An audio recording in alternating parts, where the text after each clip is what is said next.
Well, the first primary results of the 2026 midterms are here after voters headed to the polls in a couple different big states, Texas and North Carolina.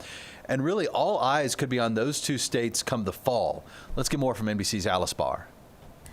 Hi there. The 2026 midterms opened with a bang, with hotly contested primary races in Texas in particular, previewing the path to November when Democrats are trying to pick up 4 seats to take control of the Senate. Results are in for the first primaries of this year's high-stakes midterm elections, with Texas-sized implications for control of Congress. 4-term Republican incumbent Senator John Cornyn is now headed to a runoff in May with State Attorney General Ken Paxton, with neither candidate winning a majority of the vote.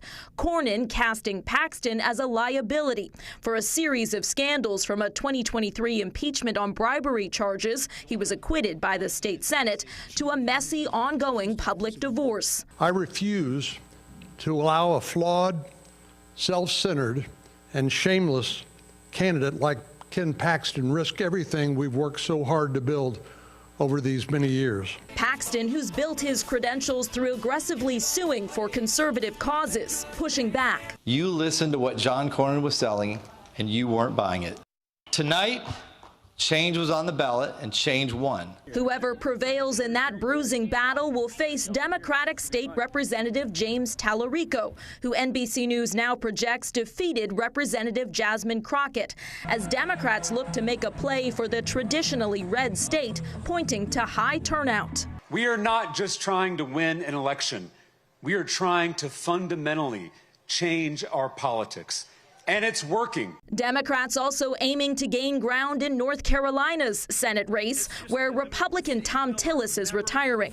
Former Democratic Governor Roy Cooper now set to square off against former Republican National Committee Chair Michael Whatley. 2 closely watched races that could determine control of the Senate.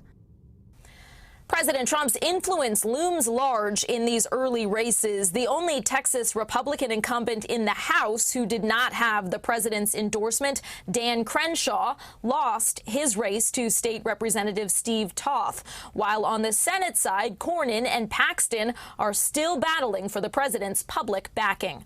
In Washington, I'm Alice Barr. Back to you.